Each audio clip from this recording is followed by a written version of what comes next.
हलीमा खान साहबा ने आज ये कहा है, इमरान खान साहब ने तमाम सेनेटर्स को, पाकिस्तान तहरीक इंसाफ के तमाम सेनेटर्स को भी ये हिदायत कर दी है कि वो भी स्टैंडिंग कमेटियों के निकल आएं और मुस्ताफी हो जाएं, अगर वो चेयरमैन हैं तब भी, और अगर स्टैंडिंग कमेटीज के मेंबर्स हैं तब भी।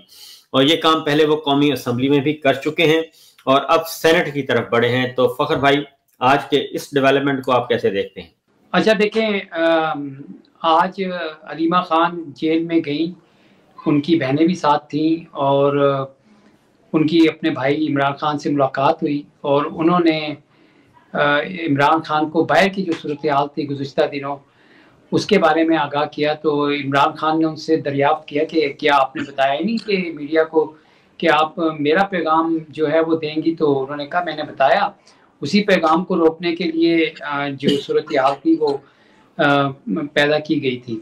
तो आज हलीमा खान साहिबा ने जब डिजिटल मीडिया से सिर्फ गुफ्तगू की और बाकी जो मेन स्ट्रीम मीडिया वैसे ही उनकी गुफ्तगू दिखाता नहीं था मीडिया से टॉप, तो आज उन्होंने खुद ही उनसे माजरत कर ली और सिर्फ डिजिटल मीडिया यानी सोशल मीडिया से उन्होंने गुफ्तगू की। अब ये जो सबसे इम्पोर्टेंट 2-3 बातें आज फिर इमरान खान की तरफ से बाहर आई हैं, उसमें एक तो ये सेनेट जितने भी पीटीआई के सेनेटर्स हैं उनको कह दिया कि स्टैंडिंग कमेटी से वो रिज़ाइन कर जाए। इससे पहले वो कौमी असम्बली की जो स्टैंडिंग कमेटी से उससे भी वो कह चुके हैं और काफ़ी सारे इस्तीफे जो थे वो आ चुके हैं और वो पेंडिंग में पड़े हुए हैं स्पीकर कौमी असम्बली के पास, जो उसको मंजूर नहीं कर रहे। ऑब्वियसली इमरान खान ने फिर बाई इलेक्शन के बाइकआउट के हवाले से भी बात की और उन्होंने कहा कि इसीलिए कि जो लोग डिस्क्वालीफाई किए गए, जिनको सजाएं दी गई 9 मई के हवाले से, तो ये उनके साथ ज्यादती होती और ये गलत हुआ है। इसलिए अगर आप बाई इलेक्शन में जाएंगे तो इस प्रोसेस को आप लेजिटिमाइज कर देंगे। बिल्कुल ये उनकी तरफ से एक सियासी तौर पर जो बयान सामने आया है, इसके रिपरकशंस आइंदा दिनों में आप देखेंगे, क्योंकि मुझे लग ये रहा है कि Imran Khan step by step जो पॉलिटिकल टेम्परेचर है उसको वो बढ़ा रहे हैं और वो इसीलिए बढ़ रहा है कि क्योंकि इस सारे सिस्टम का जो दारोमदार है, इस सारे सिस्टम का जो मलबा जो है, उसकी जिम्मेदारी जो है वो इस्टेब्लिशमेंट की तरफ जाती है। और क्योंकि मौजूदा आर्मी चीफ जो हैं उनकी टेन्योर के हवाले से बहुत सारी बहस जो है वो इस वक्त जारी है। हुकूमत, ये जो जाली हुकूमत है जिसने 8 फरवरी के ऊपर मैं उस तरफ आता हूं। पहले जरा ये जो आज, क्योंकि पहले कौमी असम्बली की कायमा कमेटियों से इमरान खान साहब ने कहा कि आप निकल आएं, उसके बाद आज सेनेट से कहा है निकल आएं। आप भी पार्लिमानी उमूर को बहुत अच्छी तरह समझते हैं। मैं कहूंगा कि आम जो हमारे व्यूअर्स हैं उनको भी हम ये बात बताएं, आप भी बताएं कि इसका मतलब जो मेरी समझ में आता है वो ये है कि आगे जाके फिर इन्होंने आइन में तरमीम करना चाह रहे हैं, यानी कि आइन को फिर तोड़ना चाहते हैं, मजीद गैर आइनी तरमीम करना चाहते हैं। और इमरान खान और अपोजिशन जमातें वो किसी भी सूरत में इस प्रोसेस का हिस्सा नहीं बनना चाहते, क्योंकि झूठे सच्ची ये तरमीम कायमा कमेटियों को भेजते हैं। कायमा कमेटी में फिर ये चीज डिस्कस होती है, वहां पे अपोजिशन की नुमाइंदगी भी होती है, वो बाइकआउट भी करते हैं। तो वो कहते हैं कि जनाब देखें डिस्कशन में तो हिस्सा लिया था। तो इसलिए आई थिंक, मेरा ख्याल ये है कि वो इसको भी कवर कर रहे हैं कि आज के बाद पार्लिमान के अंदर जो कुछ भी होगा ये सिर्फ फॉर्म 47 वाले जो कि जाली सरकार है उनकी ये सारी कारस्तानी होगी। अपोजिशन जमातें इसमें शामिल नहीं है और सबसे बड़ी जमात है पाकिस्तान तहरीक इंसाफ। और इस तरीके से जो अगला इमरान खान साहब अगला जो देख रहे हैं आने वाले दिनों में जो कुछ होना है, क्योंकि ये सारा मलबा जो है ये उनके कंधों पे भी गिराने की कोशिश की जाएगी कि बतौर अपोजिशन आप भी इसमें शामिल थे। तो इसको जरा थोड़ा सा मजीद आप ऐड कर दें। अच्छा देखिए, ये बहुत अच्छी बात आपने की, बिल्कुल एग्जैक्टली।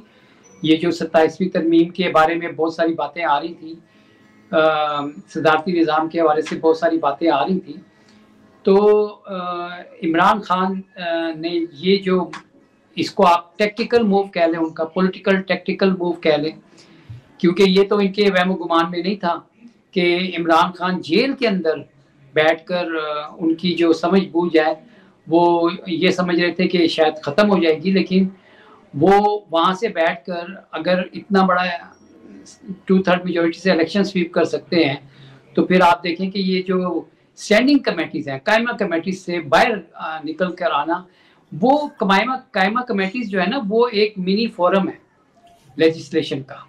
अब क्योंकि मैंने वो कायमा कमेटीज कौमी असेंबली की और सेनेट की बड़ी कवर की हुई है, वहाँ पे जब भी कोई कानून बनना होता है, उसका ड्राफ्ट जो है वो आकर कायमा कमेटी में इन थ्रेड बेस्ड जो है ना उसकी जांच पड़ताल की जाती है।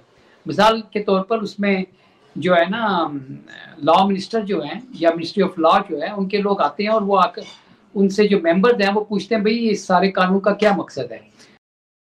तो एक तो इमरान खान ने उस मूव को स्कटल करने के लिए, यानी कि उस मूव की जिम्मेदारी, जिस तरह 26वीं आईनी तरमीम के हवाले से पीटीआई के ऊपर जो है बातें की गई थी, तो मौलाना फजल रहमान जो थे वो बातें कुछ कर रहे थे। वो आपको पता है उस वक्त भी एक ड्राफ्ट सामने आया, फिर दूसरा ड्राफ्ट सामने आया, तो वो ड्राफ्ट ही अभी नहीं पता किसी को और उस वक्त भी नहीं पता था। तो ये सारा ये मामला कहाँ पे डिस्कस हो रहा है? तो एक तो वो लेजिटिमेसी नहीं देना चाहते। जब स्टैंडिंग कमेटी से कोई चीज़ डिस्कस ही नहीं होगी, क्योंकि जब बिल कोई भी ड्राफ्ट उसको पेश करेगा तो वो रेफर होगा स्टैंडिंग कमेटी जो भी मुतलका होगी, और वहाँ पे जब एक ही ये जो टोला है जाली हुक्मरानों का, इन्हीं के लोग बैठ के वो करेंगे, तो उसको वो लेजिटिमेसी हासिल नहीं होगी। एक तो वो कंधा नहीं देना चाहते।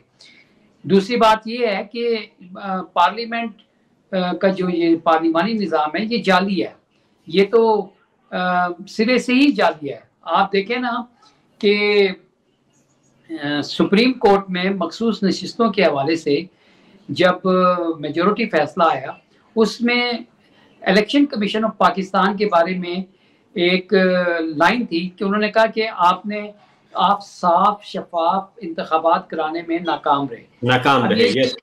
ठीक है, अब ये साफ शफाफ इंतखाबात जब इलेक्शन कमीशन के ऊपर ये बात आती है, तो इट मीन्स के जो प्रोसेस था वो इलेजिटिमेट हो गया, यानी कि गैर आईनी हो गया। जी हाँ। और अब भी जो सारा सिलसिला है वो बाई इलेक्शन हो या कुछ हो, वो भी गैर आईनी है।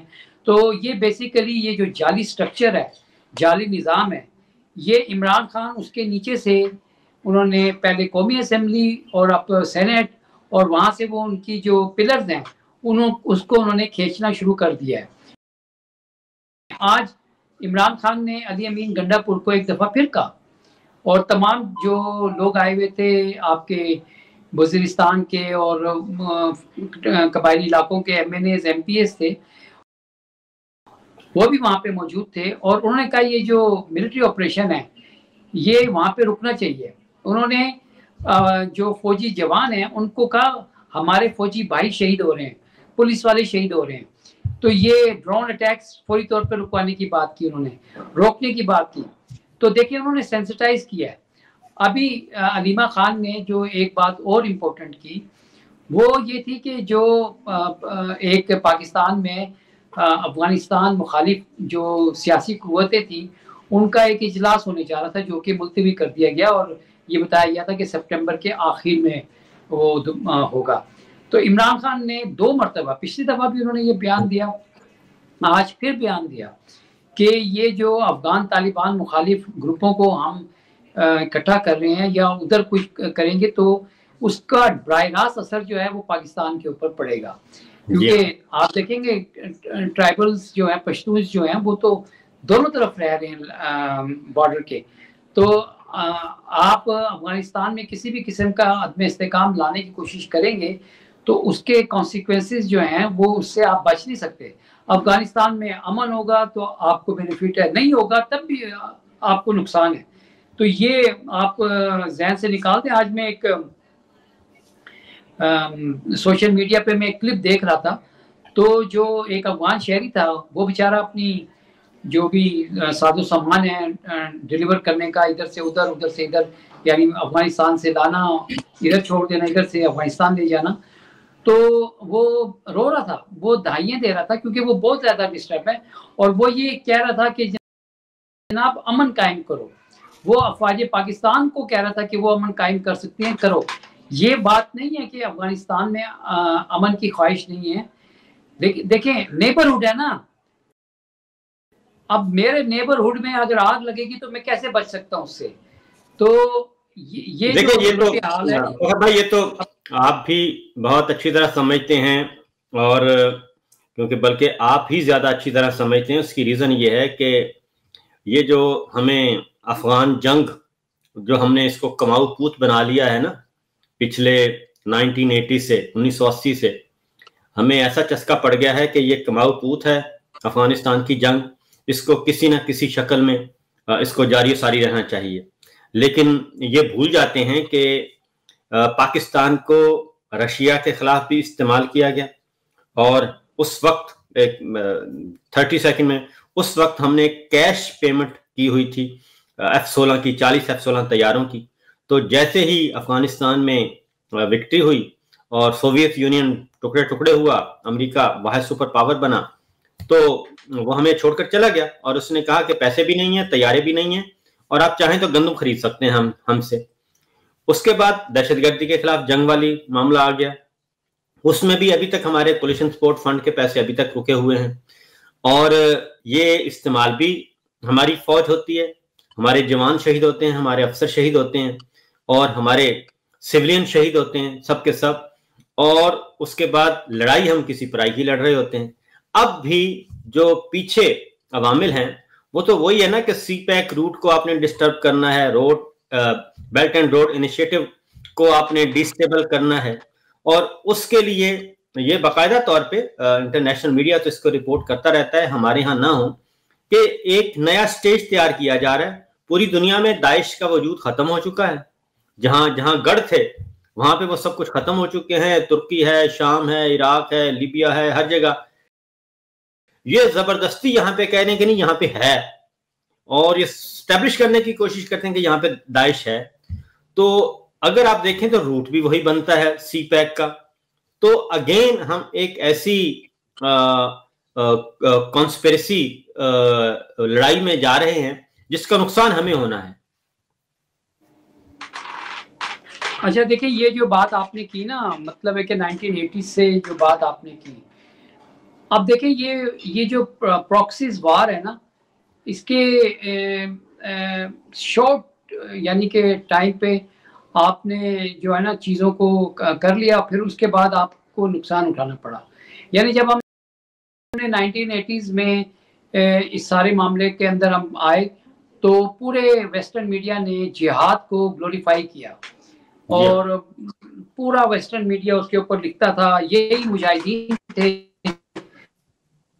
जो उधर जा रहे थे। फिर उसके बाद आप देखें कि पाकिस्तान पर उसके जो इम्प्लीकेशंस आए, सबसे बड़ा तो क्लेशनकोफ कल्चर आ गया, ठीक है ना जी, जो कि पाकिस्तान में वो आया। फिर उसके बाद आप ये देखें कि जब एक फोर्स तैयार की जाती है तो फिर उसके बाद उसको आपने, यानी आपने एक जंग के लिए उसको तैयार किया, तो फिर आपने उसको रिहेबिलिटेट भी तो करना था। तो अब क्या हो गया, उसके बाद ये हुआ कि जब आपने ये जो मदारिस के बच्चे जो थे, क्योंकि ये जो आपको पता है हक्कानिया मदरसा जो है वो मुल्ला उमर के बारे में, और दीगर जो इवन नाउ जो अफगान तालिबान हैं वो काफ़ी वहाँ से ग्रेजुएट हुए हैं। तो अब पिछले आप ये कह लें कि 1980 से लेके और अब तक, यानी कि 45 इयर्स में जो है ना, एक जो ट्रेंड सामने आया वो ये आया कि ये जो मदारिस में पढ़ने वाले हैं या मस्जिद के जो लोग हैं, ये ठेके पर अवेलेबल है। इनको आप पैसे दें, उनको देखें ना, वो डॉलरों से उनके पास लैंड क्रूजर्स आ गई, उनके पास बड़े बड़े घर आ गए, और फिर एक चमक आ गई उनको नजर, जिसके बाद अब वो आपके लिए जो है ना, आप ये देख लें कि कभी आपने पाकिस्तान में मुझे बता दें कि जो बुनियादी इंसानी हकूक की खिलाफ वर्जी है जिसका हम कुरान और सुन्ना और इस्लाम में जिसका हम जिक्र करते हैं, कभी ये ठेकेदार जो थे, कभी इनको आपने देखा है कि ये सड़कों पे आए और महंगाई के खिलाफ बुनियादी इंसानी हकूक के लिए? नहीं, ये हमेशा आए हैं जब भी इनको किसी जगह मस्जिद बनानी थी या वहां पर अगर कोई कब्जा कर रहा है या मदरसा बनाना है, तो ये रिलीजियस फोर्सेस को पाकिस्तान में अपने जो शॉर्ट साइटेड जो इंटरेस्ट थे उसके लिए एक्सप्लॉइट आपने जितना किया उसका नुकसान आपको पहले भी उठाना पड़ा और अब भी आप उठा रहे हैं। अब आप ये देखें कि अफवाज पाकिस्तान के जो जवान हैं वो बॉर्डर्स पर शहीद हों तो किस घर में सफ़े मातम नहीं बिछता, किस घर में अफसोस नहीं होता? सब जगह पे अफसोस होता है। उसकी ताज़ा तरीन मिसाल जो है वो मैंने रावलपिंडी में देखी। हमारे एक कमांडो मेजर अदनान जो थे वो बन्नू FC पुलिस लाइन में दहशतगर्दों का हमला था और जिस तरह से बहादुरी के साथ वो उन्होंने अपने साथी को बचाया और खुद शहीद हो गए और अपनी जान दे दी, तो उनके जनाजे को कि सबसे आगे उनके वालिद साहब थे। कलमा शहादत के ऊपर सबने कलमा शहादत पढ़ा। मैं वो सुनवा भी देता हूँ, मैं एक लम्हे के लिए हम वो सुनवा भी देते हैं, मेरे पास इत्तेफाक से वो है। अच्छा, जी हाँ, वो मौजूद है, हम उसको सुनवा। आप बात करें, मैं जरा तलाश कर रहा हूँ। जी जी, तो मैं ये आपसे ये कह रहा था कि ये सेंटीमेंट जो है ना, ये देखें इमरान खान ने पहले भी कहा था कि फौज भी मेरी, मुल्क भी मेरा। ये तो इसलिए फौज का और अवाम का जो ताल्लुक है उसमें कोई दरार नहीं डाल सकता। हाँ, दरार जो पड़ी है वो इन चोरों को इक़्तिदार में बिठा के पड़ी है। इनको ये राना सनाउल्लाह आज सेनेटर मुंतखब हो गए हैं। कोई शर्म होती है, कोई हया होती है यार? आपको अभी तक शर्म ही नहीं आई कि आप डाका डाल के, आपकी आवाम में कोई मकबूलियत नहीं है, आप उसकी और इलेक्शन के ऊपर डाका डाल के आप असेंबली में बैठ गए, आप जाली हुकूमत है। आपको किसने इख्तियार दिया ये कि पाकिस्तान के मादनियात का सौदा जो है वो अमेरिका के साथ आप करके बैठ जाएं? ना आपने आवाम को कुछ बताया, ना क्योंकि आपके पास तो मैंडेट ही नहीं है और आप बैठ के जनाब बयानबाजी करते हैं और सारा कुछ करते हैं। और रिजल्ट क्या निकल रहा है? आज ये जो PDM का 16 महीने का पीरियड था और एक ये जो इलेक्शन के बाद ये इक़्तिदार में आके बैठ गए PDM 1 और PDM 2। आप मुझे बता दें, मैं तो चले शायद इग्नोरेंट हूँ, या जो हमारे मुअज़्ज़ज़ लोग पाकिस्तानी मुल्क के अंदर मुल्क के बाहर आपका प्रोग्राम देखते हैं, आप उन्हीं से पूछ लें कि उनको क्या सेंटीमेंट जा रहा है। आज आपके मुल्क के अंदर इस्लामाबाद में CDA कैपिटल डेवलपमेंट अथॉरिटी जो है, जब वो 99 हाउसिंग सोसाइटीज को के बारे में बाकायदा इश्तिहार देते हैं कि ये गैर कानूनी है, लोगों के अरबों रुपए जो है वो उम्र भर की कमाई जो है वो बेचारे जो है ना एक प्लॉट लेते हैं, फिर उस पर घर बनाने के लिए वो उनके साथ फ्रॉड होता है।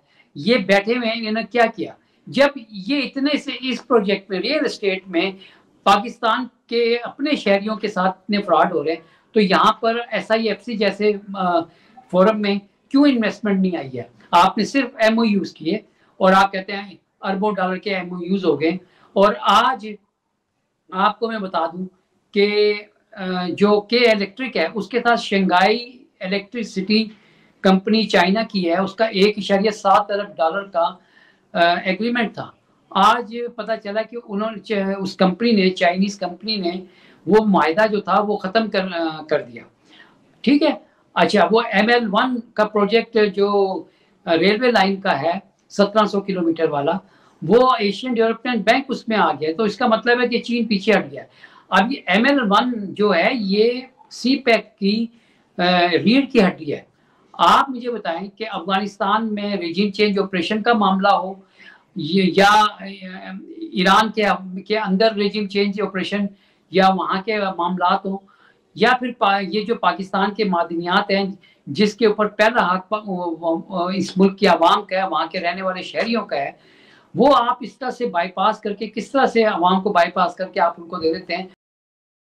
और इसका कौमी मुफाद में कौन सा आपने जो है ना वो किया? आज तक किसी को ये नहीं पता कि वाशिंगटन में जो लंच किया गया था उस लंच के अंदर क्या बातें हुई। वहां से आए, कौमी सलामती कमेटी का एक इजलास हुआ और उसके बाद सब कुछ खत्म। आज ही ये जो जालिम निज़ाम के सरबराह आला हैं, वो एक कैबिनेट मीटिंग कर रहे थे और उन्होंने अपने चीन के दौरे के बारे में बातें की और कहा कि काराकोरम हाईवे जो है वो और कुछ दीगर प्रोजेक्ट्स हैं उसके अंदर 85% चीन सरमायाकारी करेगा और 15% हमें करना पड़ेगा। अच्छा, वो मैं देख रहा था कि वो सिर्फ बयान चल गया और उसके बाद वो आपके नेशनल मीडिया पे कोई चीज़ सामने नहीं थी। तो कहने का मेरा मकसद ये है कि आपके सामने 4 मिसालें जो है ना वो आ चुकी हैं। आप श्रीलंका की मिसाल जब इमरान खान दे रहे थे, तो आप इमरान खान जब अंदर चले गए तो बांग्लादेश आ गया, फिर इंडोनेशिया आ गया और अभी नेपाल आ गया। तो देखें ना, अगर क्लाइमेट चेंज जो है ना वो उससे पूरा खित्ता मुतासिर होता है या पूरी दुनिया मुतासिर होती है, तो पॉलिटिकल भी एक चेंज है। ये पॉलिटिकल इवेंट्स जो हैं ये अवाम से जुड़े होते हैं। अगर ये नेपाल में हो रहा है या बांग्लादेश में हो रहा है या उधर हो रहा है, तो बल्कि अगर आपने नोट किया हो तो जो शिद्दत श्रीलंका में थी उससे ज्यादा शिद्दत हमें बांग्लादेश में मिली, इंडोनेशिया में मिली, और नेपाल में तो बहुत ज्यादा नफरत जो है, अवाम की नफरत वो बहुत ज्यादा हमें नजर आई है। वहां पे जिस तरीके से वजीरों को, मुशीरों को पिटाई की गई है, नंगा करके, कपड़े उतार के उनको पानी में फेंका गया है, और जो घरों की हालत उनकी बना दी गई है। एक साबिक वजीर आजम की अहलिया, वो भी इसमें उनकी भी जान चली गई। तो ये जो तशद्दुद और जो नफरत है, बेसिकली तो ये नफरत है ना, जब आप किसी की सोच को बंद करते हैं, किसी के रिस्क को छीनते हैं, किसी की आवाज को दबाते हैं, आप किसी के हकूक छीनते हैं, तो अल्टीमेटली फिर वो सारे का सारा प्रेशर जमा होता रहता है, जो प्रेशर कुकर में जैसे होता रहता है जी, आखिर में उसने फटना ही होता है।